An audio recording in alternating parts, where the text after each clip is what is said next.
Crossing the United States to his native South Africa, Nolan continues to push barriers and inspire people to inspire themselves. And you could be next. Join Nolan's 7-day online groundbreaking program called Obstacles Make Me Stronger, aimed at teaching you how to overcome any obstacles you may face, break barriers, be innovative, and take control of your life. For more information, check out Obstacles Make Me Stronger, now on Udemy. Well, good morning, good afternoon, good evening, wherever you are in the world, and welcome to Inspirational Journeys Through Life with Straight Talk with Nolan. My name is Nolan Pillay, and I am your host for today, and it's really our pleasure and honor to welcome Bongi Habedi to our show. I know Bongi for many years now, since we started a program called Quantum Leap. Very, very many years ago, in fact. But we stayed in contact. We followed each other's journey. And what beautiful journeys we've been through. It's just amazing. Bongi is currently doing personal mastery. And I know from way back then, she's always working on herself, helping herself become a better person. She's also a lifestyle coach, a health and wellness coach, and also trainer as well. So I'm not going to give up too much because I'd like to save that for the conversation. But more interestingly is, as we're chatting, take note of the obstacles and the challenges that Bongi actually went through in her life and how she overcame all of this. So once again, Bongi, welcome to Inspirational Journeys Through Life with Straight Talk with Nolan. Good afternoon, everybody. Good evening, whatever time it is for you, wherever you are. Thank you so much for having me, Nolan. It's an absolute pleasure. Really good to have you here.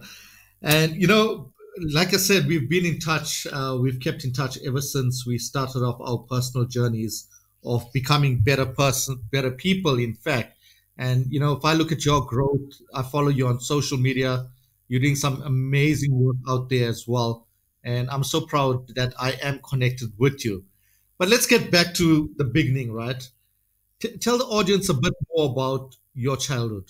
Who is Bongi? Where does Bongi come from? Tell us a bit more.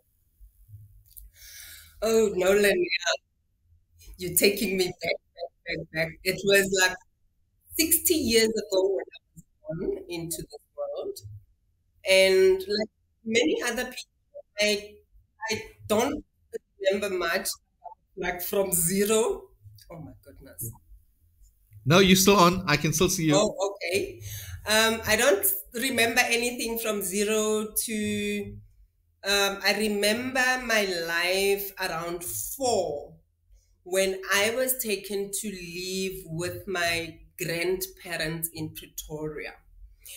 And they were like well off people, and most of the grandkids were taken to go and stay with them. I think it was for the parents thought we would have a better life. And it was not to be like that for me. What happened, as the youngest of the siblings, I stayed home alone with my grandparents' gardener, and that is how I was rudely introduced to some of the challenges that happen in this world. I was molested by this man. And, that just brought me into a very shaken kind of life. And from that point on, I was on a serious roller coaster. And I remember that it was around 4 because I started school just before I turned 5. And I was a very bright child, but I was troubled from that time. I knew that something wrong happened, but I don't really recall what happened. But it seems to me that the adults who were surrounding me, it was something that was like very strange. I was born in 1963, so that should have been around 1967. These things of sexual abuse, molestation, they were not such popular things, I assume, at that time. So I think it was just very strange and very traumatic for my mom to accept. And yeah, that started a roller coaster, but I clung on to my dad because with my little brain, I started telling myself stories, and we need to be very careful of the stories that we tell ourselves because my stories started at that time. I thought my dad was my friend and my mom was my foe. That was the first story that I started telling myself as a young child. Life went on up until I passed. I'm going to fast forward to high school. I whizzed through primary school, and in 1975, just before I turned 12, my dad passed away. I was in Form 1 at the time. And when my dad passed away, it was like another, shot left in my life. And I started telling myself more stories. I don't need to be in this world. Everything is just negative. Everything is working against me. And you know what? Our mind is such an incredible tool, and whatever you tell yourself becomes your reality. So my high school years were a blur because then I went on a downturn. I just wanted to die. I didn't think, I actually then went back to what happened to me when I was 4. And I thought, no wonder this happened. I was supposed to die at that time. So now I was actively thinking about ways to think about myself. These days, there are these stories about 1001 ways to commit suicide and all that. I always laugh about those things, but I thought about many ways of killing myself. And the one way that I thought was going to work was in 1976, when the Soweto uprising started. I thought, oh my goodness, here's my chance. The police are shooting at kids, so I can just put myself in the front line. A lot of people who know me thought that I was actively involved in politics. However, I was actively putting myself out there to get killed. Can you imagine somebody as tender as 13 already thinking they do not belong here? But you know what? The universe, God, had a different story for me, because here am I at the age of 60. I'm still here. At the age of 60, right? You said. So that's a milestone. At the age of 60, Nolan. Wow. Bongi, I knew you, right, for a very long time, but I did not know your story and what you've actually been through, because whenever, we actually met and we spoke, I saw this brave person. I saw this person who's got everything together, and she's got so much of strength. I could learn a thing or two from her. But I guess it's all of these challenges that you've been through that really got you to be the person that you are. I mean, so if I got the date right, so you were 4 years old when you were molested by the gardener, right? Absolutely. You were around 4. And then in 1975, your dad passed on. And then I recall a little of the Soweto uprising back then. And now, the more I'm thinking about this, the more I'm getting goosebumps, right? You saw an opportunity where you wanted to end your life, and you thought, why not go and be part of the upright or the riot and get shot accidentally or whatever it is, right? Because it wasn't no accidental shooting. Back then, the police were shooting to kill. They knew exactly what they were going to do. Yes. So you still survived all of this. God still said, it's not your time. It's not for you now, right? Yes, let me come in there, Nolan. And this goes to wherever you are thinking about ending your life or having somebody who has ended their lives in your circle. People who commit suicide do not really wanna die. They just don't see the way out because there were so many opportunities that the police could have shot at me. But whenever other kids ran away, I ran away too. So I would go out to get killed. But when I was about to get killed, I would run. So, there's this instinct. I think it's something that is inherent in each and every one of us. We all come to this planet for a purpose. Absolutely. And you know that, your inner being knows that, the real you knows that. But then because of the stories that you tell yourself, you think I'm useless. You start telling yourself, and it's so weird because I could have just told myself everything positive. So when we met, it was accidental as well for me to have taken this direction. Because sometimes when you think you're troubled or you're going through trouble, I thought I was going through this alone. However, my brother, who was 3 years older than me, committed suicide when I was 26, when he was just before he turned 29. And Wow. that was the biggest turning point in my life. One, I hated him for succeeding at something that I failed at. Number two, I was forced to remove suicide on the table because I saw how suicide affected my family, how it affected me, how losing my brother through suicide did to me, my mom, my other siblings. And from that day, on the 23rd of April, I decided I am going to find another way. And trust me, Nolan, there's always another way. There's always a better way. There's always a higher way. And Absolutely. I'm really grateful for my brother's life. I'm grateful for the few years that we had with him.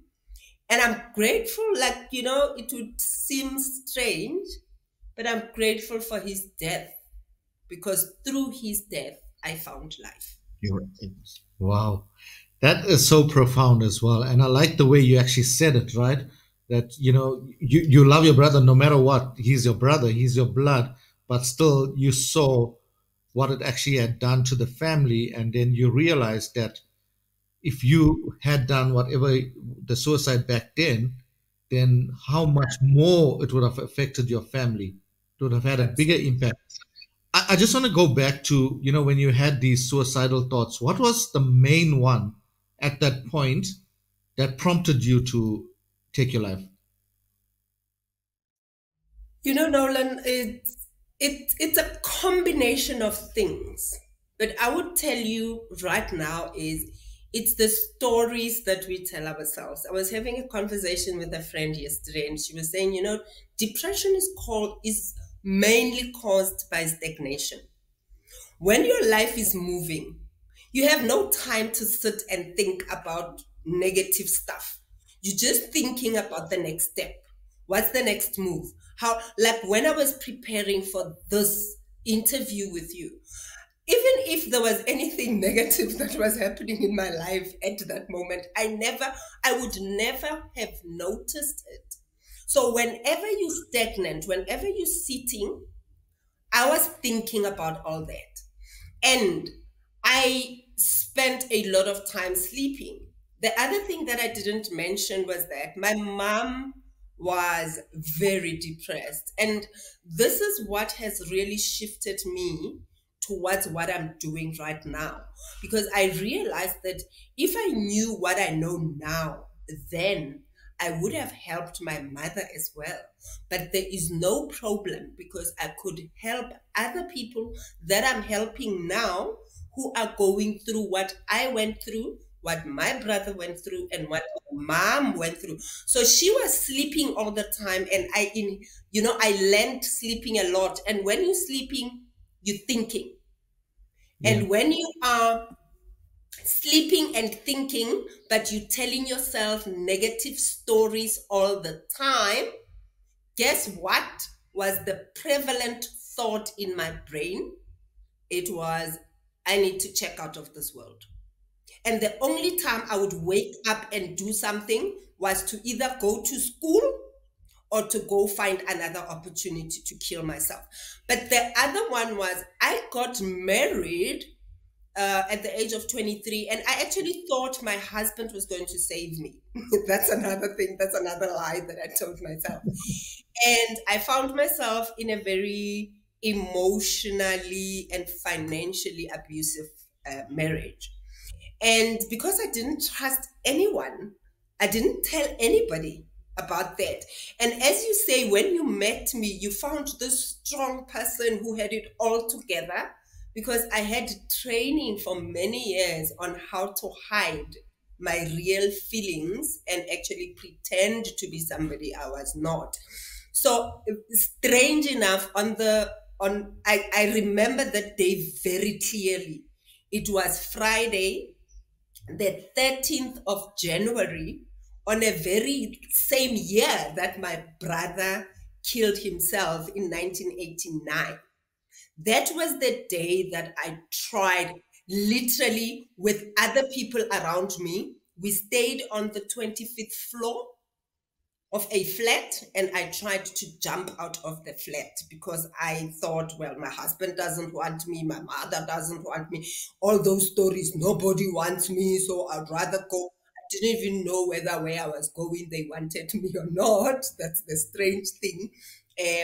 But yeah, that's the one that I remember clearly. I could actually relate the happenings of that day step by step by step. I had planned it so well, but what happened was my ex-husband then saved me. He pulled me out like I was halfway out. And the way we were fighting, I feel, I would look back and think that guy would have gone to prison for killing me, because we had a real fight.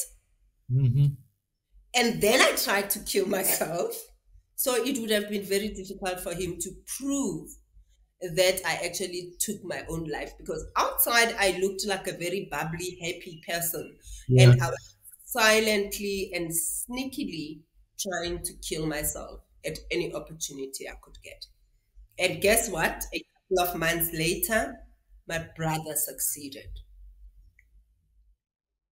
Well, may he rest in peace. And I'm sure he's looking down now and saying, sometimes in life, you have to, one life gets sacrificed to save the other one in a way, right? They always say that. And, to all the listeners out there as well. So I also attempted suicide. It was way back in 1989. And I failed at it as well, right? But what I managed to take out was the lessons that came. There must have been something out there in the air, because that's the same year. Absolutely. So for me, it was a different phase of my life. I had failed my metric exam, and I was too focused on what the community and society will think about my family and I. So because of that embarrassment, I was trying to get myself out of this world. But like you, God was always on our sides, right? And I got through that, and I just continued my life from there.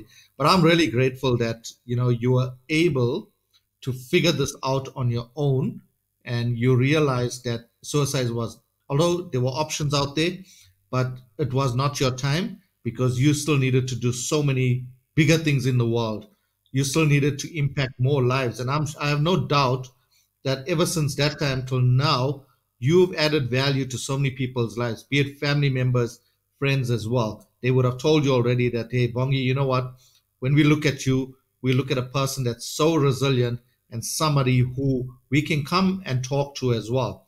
And that's what we encourage anyone that's listening in, that goes through any suicidal talks and stuff, or suicidal thoughts, I mean, uh, the best is to speak to somebody about it. It's not the end of the world. It's just another challenge or an obstacle that we as humans go through.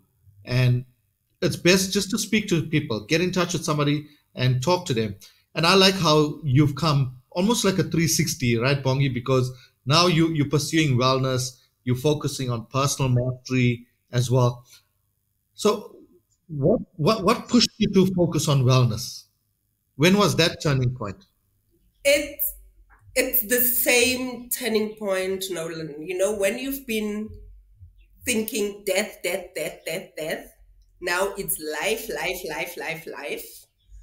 I knew I didn't know how to live because from the beginning of life, for me, it felt like the end. So at the age of 26, I had to start looking. So I started searching. And one thing that I want to mention is every single day we are planting seeds. Every single day we are doing things that are growing into our lives. So as much as my thought was like 360 like that, I had been planting death thoughts in my life. And you know, death is death. It's death in business, death. How you do one thing, it spreads. It's how you do everything in your life. So I wanted to end my physical life, but everything else was just death. You know, I'm a very brilliant, I was a brilliant student. But I failed matric twice deliberately because I just, I was angry. I was angry. So I thought maybe if I fail, something would happen. I did matric 3 times and my mother wouldn't have it. And I changed jobs so much because I found everything wrong with everything that I was doing. Even at the time when I now chose to leave, I was now seeing wrong things. And it was all the seeds that I've been planting all along. And what I didn't understand is I was running. I started running. I was running away from life. Now I started running from events, from environments, from jobs. I changed 17 jobs in my short life. What I didn't understand is wherever I went with me, my thoughts, and everything that create. So I kept on creating the same thing over and over and over.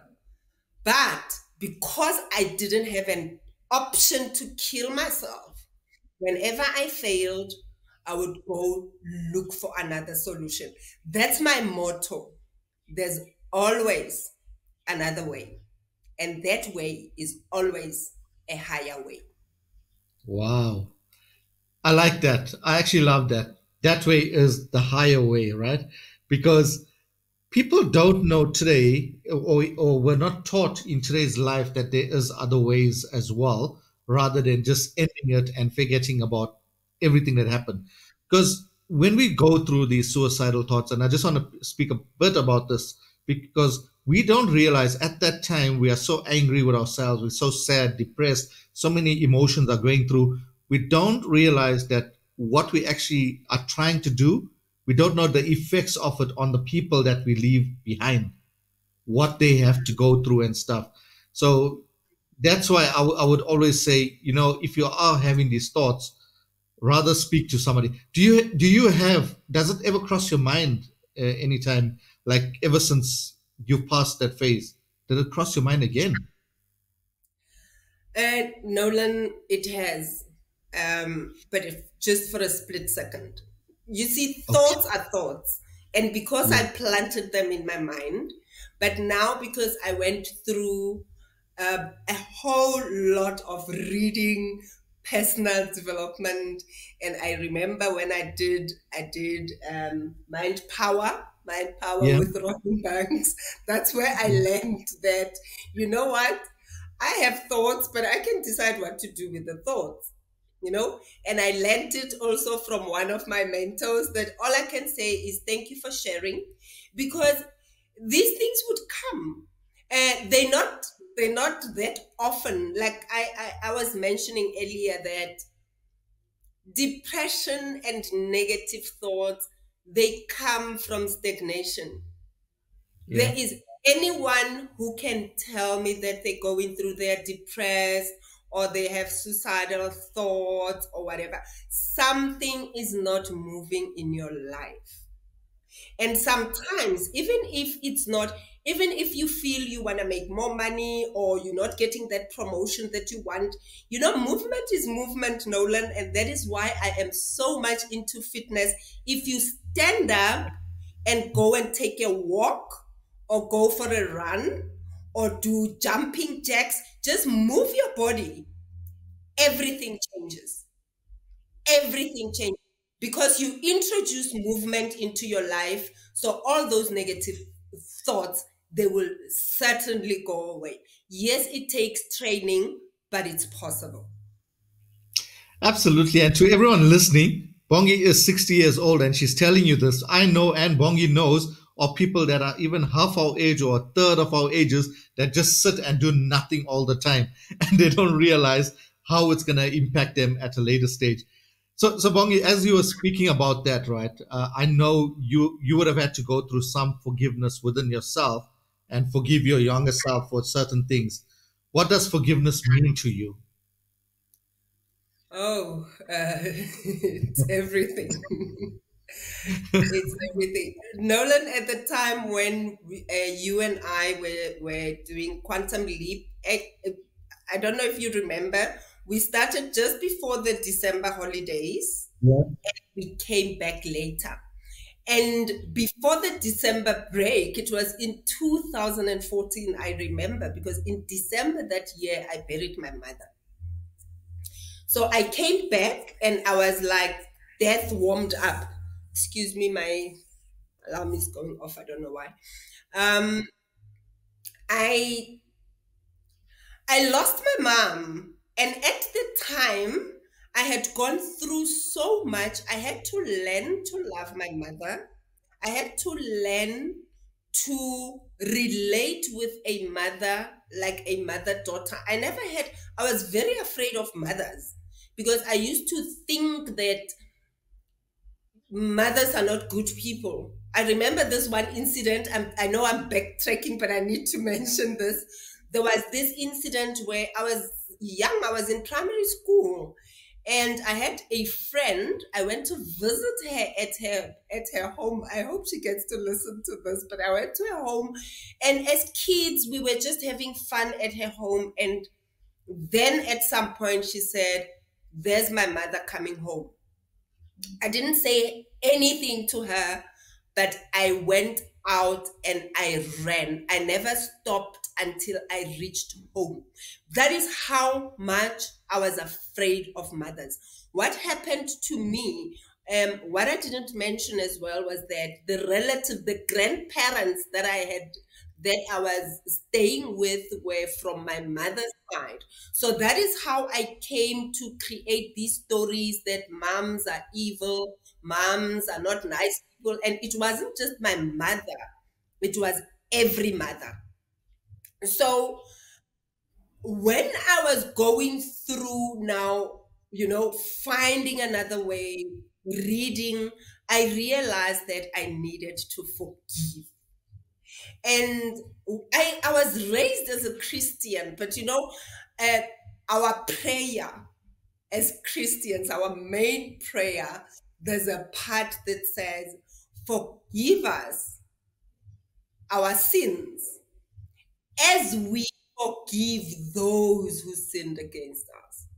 But I never gave it any thought until somebody actually mentioned it, because I was saying, I'll never forgive my mom. And he said, "You know what? The very same Bible that you're reading is telling you to forgive your mom. And the very same Bible says, love your neighbor. It says, love your enemy. It says, love everybody." So I had to start to learn to love my mother. It was a very difficult thing to do. But I was actually thinking, look at it this way. If I hate you and I don't forgive you, it's like I'm carrying you with me everywhere I go. You are a heavy burden. Somebody actually said unforgiveness is like drinking poison and expecting that the person that you don't like is going to die. So it's most of the time we think if I forgive you, it's so that you should feel good. But forgiveness is about health. It's about my own health. It's about my own well-being. It's about my own wellness. If I do not forgive, and I promise you, just try forgiving anyone. It doesn't matter what they did. The weight just goes off. I had to start by forgiving the person who abused me when I was a child. And looking at everything right now, you have to be really, really, really sick to do that to a 4-year-old. And I know people do it to kids who are younger than that. And then when I came back, I was so, I'm going back and forth now. I'm coming back to after I buried my mom. And you know, when you are surrounded by people who are like-minded, when you need help, help just comes. Because one of the people that was on the training with us came to me and said, "No, man, there's something that has changed with you. What's happened?" And I said, "I buried my mom." And he recommended this book by Dr. John DeMartini. I keep looking this side. I'm looking at my books to remind myself. The book by Dr. DeMartini, Breakthrough Experience. That was, after reading that book, I actually realized there's nothing to forgive. There's absolutely, like, yes, we say forgive. Yes, we say forgiveness.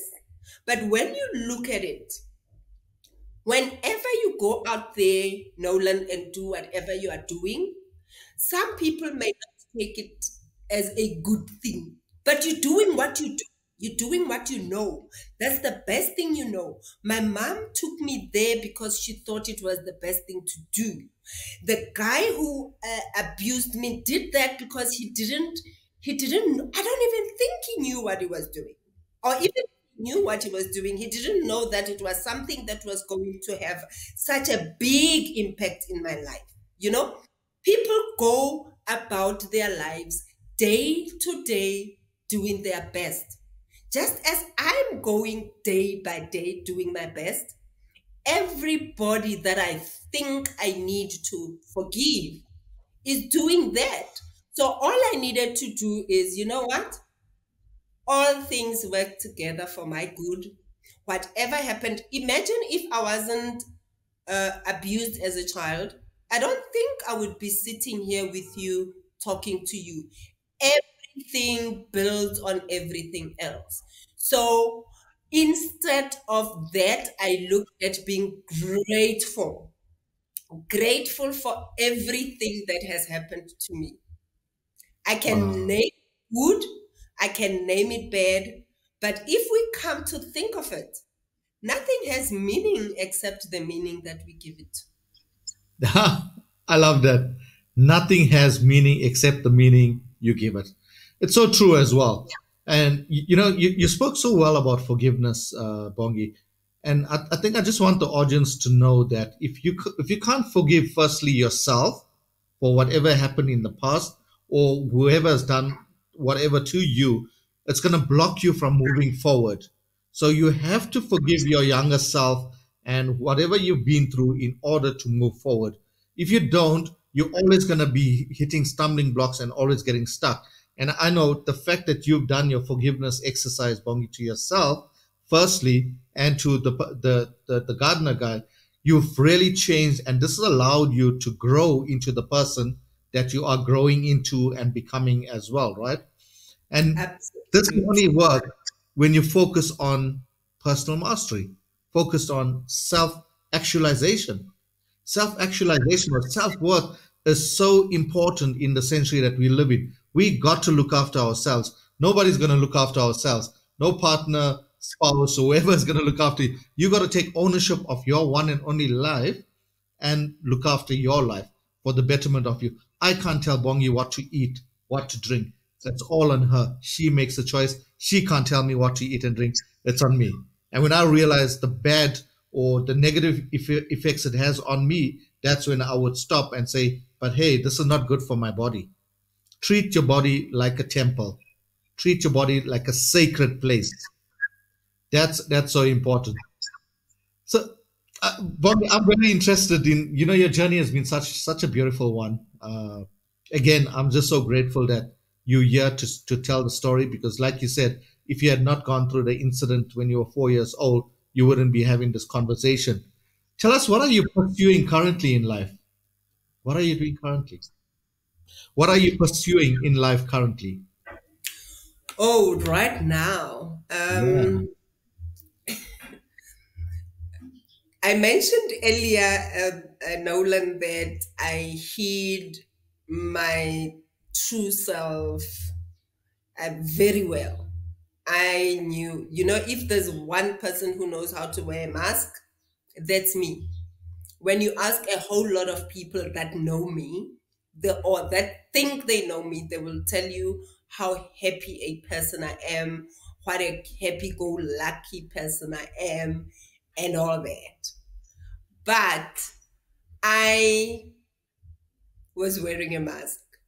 Up until the beginning of the year, if I may tell you, I was still coming out. I was doing a whole lot of trainings and things, but beginning of this year, just having conversations with a friend, the friend said, you know what, everybody that you relate with, everybody that you're supposed to help, connect with the real you. And that was when I chose the path of being vulnerable. And that is why it's easy for me to sit here and talk about my life. Anything that anyone wants to know, because it makes me the person that I am.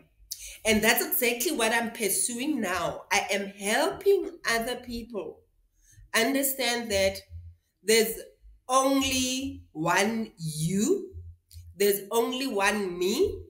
And if I go around this world, this life, trying to be somebody else, I'm going to fail dismally at it. And in the meantime, the people who are supposed to be served by me being me are missing out on it. And yes, we've got things that we think we want to hide. So I'm helping people really become themselves. We've got fancy names for all those things. Wellness, I'm helping. Like, really, one thing that I do is I said I'm compounding time now. I'm 60.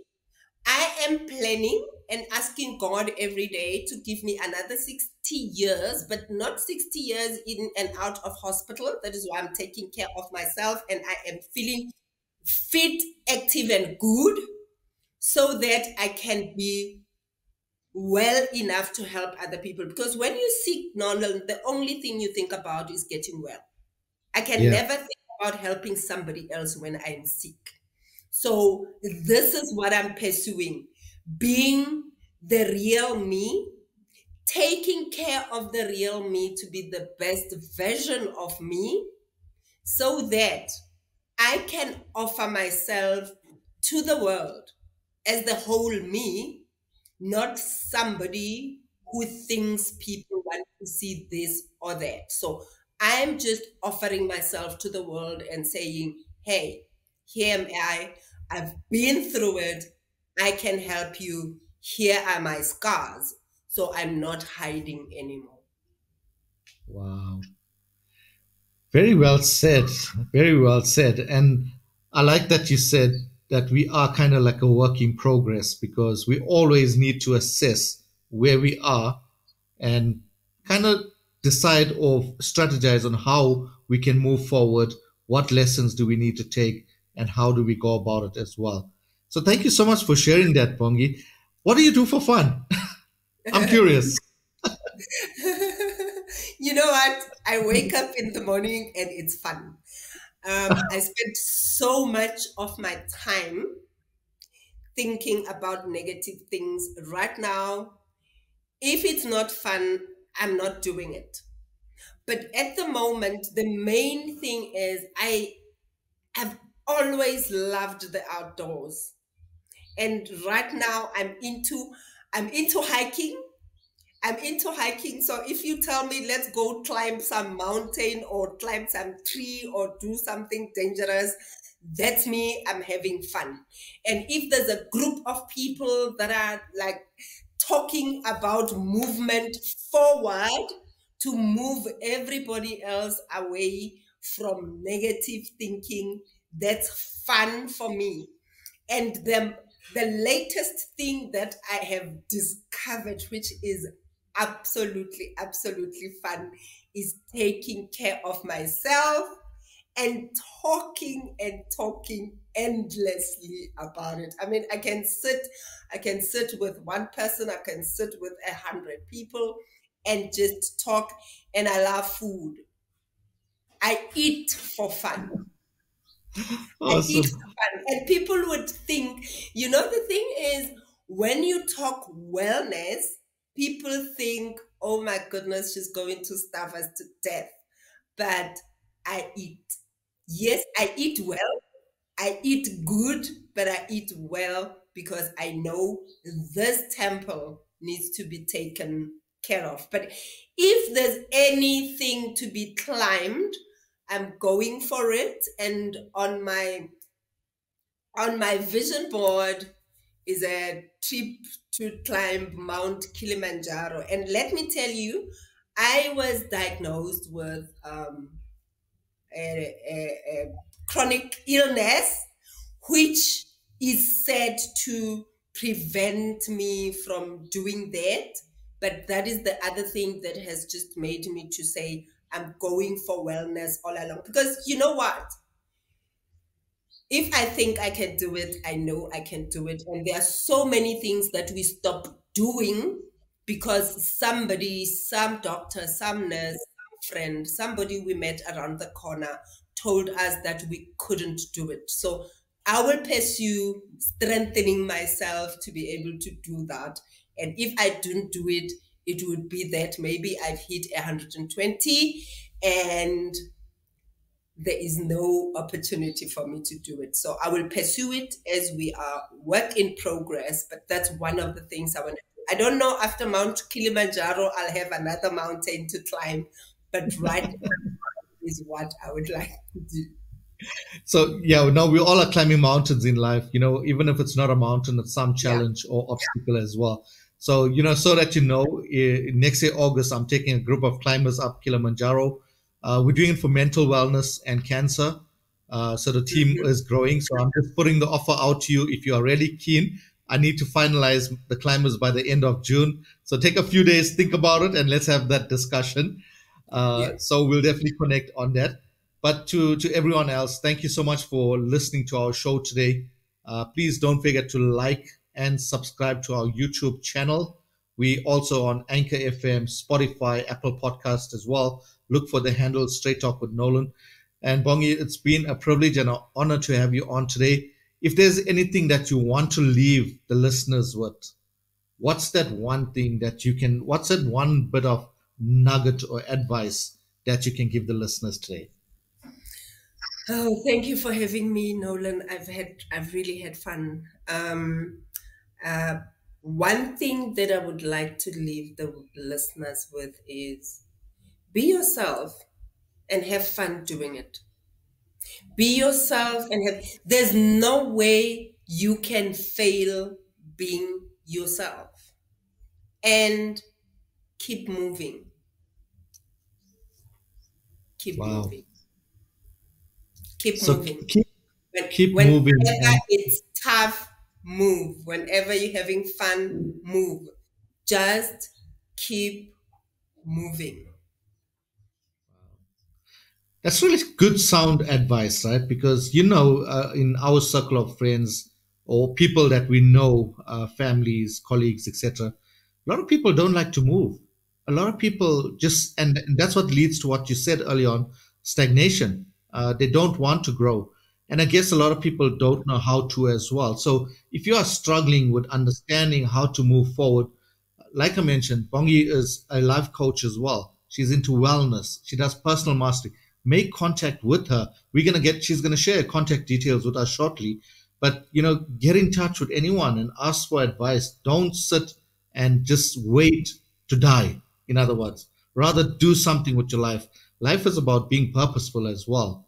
And in saying that as well, Bongi, once again, thank you. How can our listeners get in touch with you? What's the best way to get in contact with you? We will share your details when we do launch the podcast as well, but tell our listeners how to contact you. Okay, I'm a lot on Facebook. On Facebook, I'm Bongi Habedi, my name. I'm Bongi Habedi. And on Instagram, I'm 24 Fit and Fab. That's my Facebook handle. And you could also, I'm a person of personal touch, even though I have so many other people that I talk to. But you can drop me a WhatsApp and I would talk to you on WhatsApp. My WhatsApp number, can I give it? It's Sure. 072 234 4344 for those in South Africa, or +2772 234 4344. Drop me a WhatsApp and we will have a personal chat with you. And especially feeling like you are in that dark hole, I promise you, it looks like a dark hole. It seems like a dark hole. It feels like a dark hole, but it definitely is not. It's something that will propel you to greater heights. I like that. And that's such a powerful way to end. Whatever dark place you are in, just remember it's there to allow you to become stronger. It's there to test your resilience as well. So once again, that WhatsApp number or Bongi's number is 072 234 4344. We will share the details at the bottom as well. Bongi, from my side, thank you so much for making the time to connect with us, connect with our audience, and to share your inspiring story. I love that you've given so many positives from it as well. And life does not end where we are. So thank you very much. And to all the listeners, we'd like to wish you a very good morning, a good afternoon, or a good evening, wherever you are in the world. And thank you for listening to us. Don't forget, like and subscribe to our content, because the more you like and subscribe to it, the more valuable content like the one Bongi gave us today will be coming to you as well. So thank you very much and have an awesome day. Thank you, everyone. Have a wonderful day. Thanks, Nolan. Thanks, Bongi.